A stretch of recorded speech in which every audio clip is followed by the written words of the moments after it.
Isaac Newton is undoubtedly one of the most famous and influential people to ever live. But what did his life really look like? And did the apple actually fall on his head? We are about to figure that out.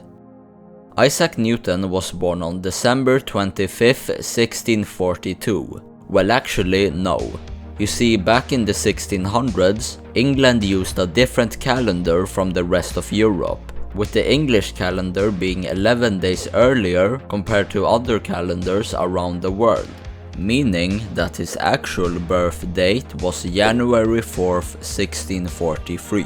He was born in Woolsthorpe, Lincolnshire, England, and even in the earliest moments of his life, he faced big struggles, with Isaac Newton being born prematurely and his father dying before he was even born. But his father's legacy lived through his son, because Isaac Newton was originally his father's name. But when he died, it felt only right that that is what his son was gonna be called. A few years later, when Isaac Newton was free, his mother remarried to a wealthy man called Barnabas Smith. And his mother left Isaac Newton with his grandmother, while she moved in with her new husband. It was known from early in Newton's life that he was an introvert, and that he was interested in mechanical toys and models, which is probably where his obsession with science and engineering began. Isaac Newton was now 12 years old, and he was sent to the King's School in Grantham. As you could guess, his academic abilities became obvious fast, and he was easily one of the top students. Newton's uncle wanted him to study at Cambridge, which is one of the most prestigious universities in the United Kingdom. And after years and years of hard work and studying from Isaac Newton, he was finally ready in 1661 to enter the Trinity College in Cambridge University. It was inside the Cambridge University where Isaac Newton's intellect developed immensely. He was under the guidance of Isaac Barrow, who was the first location professor of mathematics in Cambridge. Here Isaac Newton studied math, optics and natural philosophy, which laid the entire groundwork for the discoveries he was going to make in the future. But soon he would not be able to go to Cambridge University, because of a certain sickness that caused a massive lockdown. This sickness was the plague, or you might know it as the Black Death. This disease was so deadly, it killed at least 30% of Europe, and in theory that number could be as high as 50%. But fortunately, Isaac Newton was not one of the people who died, because if he was, the future of science might have been delayed for decades or even centuries. So Isaac Newton returned to his home village of Woolsthorpe. But even though Isaac Newton could not go to the university, it was in Woolsthorpe where he made absolutely groundbreaking research that would change the course of history. Newton made incredible advancements in mathematics. Most notable, he developed a method called fluxions, or as it is now called, calculus. Calculus is the mathematical study of continuous change. It is one of the most well-known sections of mathematics.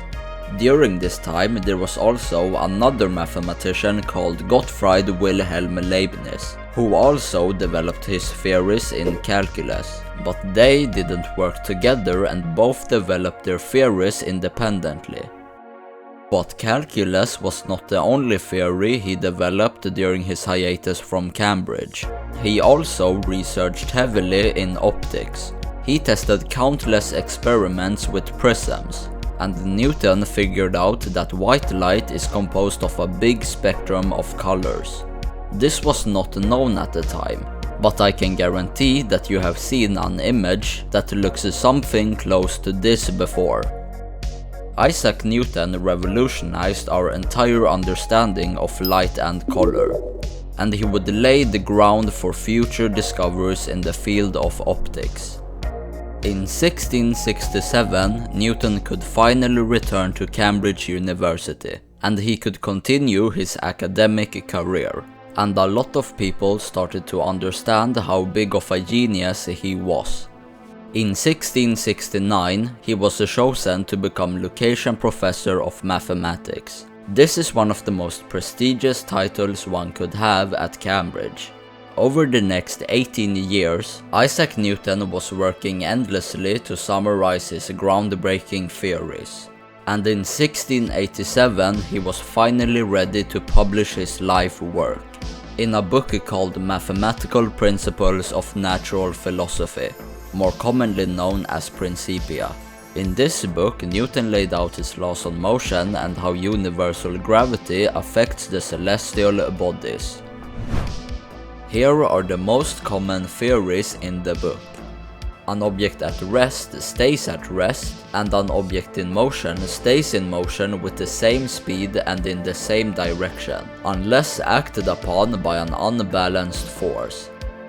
The acceleration of an object is directly proportional to the net force acting on it, and inversely proportional to its mass. For every action, there is an equal and opposite reaction.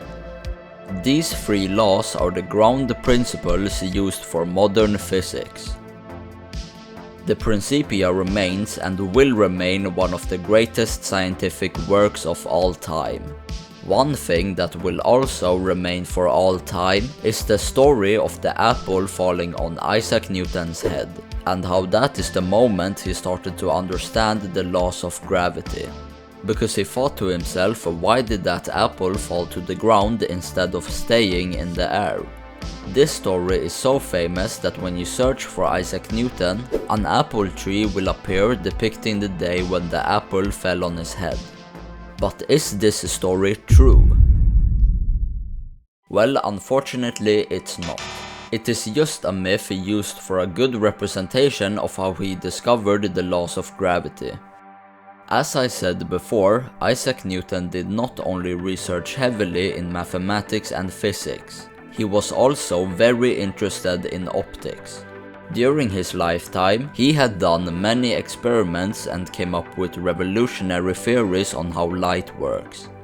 His life work in optics was summarized in his book, Optics, which was published in 1704, 17 years after his work Principia. Even though Isaac Newton was a big introvert in his younger years, he played a big role in public life, with him being a member of the Royal Society, which is the leading scientific organization in England, and later became its president. During his time as president of the organization, it made rapid scientific and institutional growth, even though Isaac Newton could sometimes have an impatient personality, with most famously starting an argument with Gottfried Wilhelm Leibniz over the invention of calculus. But as I said before, they both worked independently, and they also released their work on calculus around the same time. In Isaac Newton's last years, he had no interest in a public life, so he withdrew himself from that image, and started to study alchemy and the Bible. He tried to connect his scientific beliefs with his religious convictions. On March 31st, 1727, Isaac Newton died, being 84 years old. His contributions to science and mathematics are the building ground for modern-day physics. He left behind a legacy that inspires scientists and scholars, serving as a testament to the power of human intellect.